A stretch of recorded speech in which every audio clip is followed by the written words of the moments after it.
बाहर आ गए और उन्होंने पूछा, जैसे ट्रेन से बाहर आए, कुछ खाएगा? मैंने हाँ। अब सैनिक स्कूल का खाना खा खा के पक गया था मैं, तो बाहर उन्होंने रेस्टोरेंट में ले लिया। अब रेस्टोरेंट में इतनी सारी चीजें, अब वो बच्चा देख के बोलता कि ये खाऊं कि वो खाऊं, तो बोला बता क्या खाना है। इतने में मेरे पड़ोस में एक आदमी बैठा और बोला एक मारामारी। मैंने बोला मारामारी मतलब कहीं तुम्हें नया आइटम दिखता है कि अपन ने नहीं खाया? तो बेटा बोला मेरा दो मारामारी। वो दो चाय में क्या है?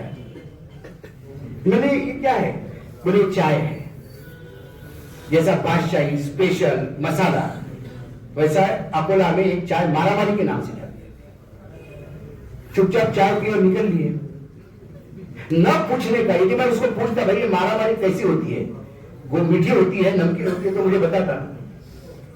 तो ये अक्सर मैं कहता हूं सवाल पूछने चाहिए, और सवाल सरकार से भी पूछने चाहिए। सवाल विपक्ष से भी में शर्म आती है तो हमें बेशर्म होकर वो सवाल बार बार पूछने चाहिए। और सवाल पूछने ही पत्रकारिता है, और क्या है? मैं कोई नया बात नहीं करता, मैं सिर्फ सवाल पूछता। और सवाल पूछने पे यदि सरकार असहाय होती है तो सरकार आपको घेरती है कि ये कहां है, इसने कोई जमीन ली क्या, इसने इसके अकाउंट में कितना पैसा है, इसको किसी ने कैश दिया क्या, इसका और क्या है। जब आपके पीछे कुछ रेला ही नहीं है तो मैं बता रहा हूं ये लोग आपके सामने नतमस्तक होंगे।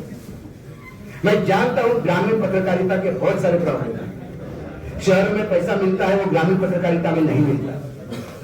तो इसीलिए मैं हमेशा जब भी ग्रामीण क्षेत्र में जाता हूं तो मैं बोलता हूं कि किसी भी पत्रकार को एक दूसरा अच्छा कोई काम शुरू कर लेना चाहिए।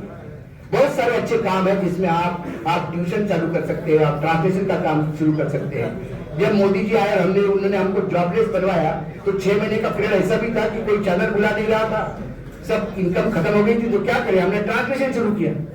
हमने कई किताबों का ट्रांसलेशन करके पैसा मिला। बाद में पता पड़ा कि विज्ञापन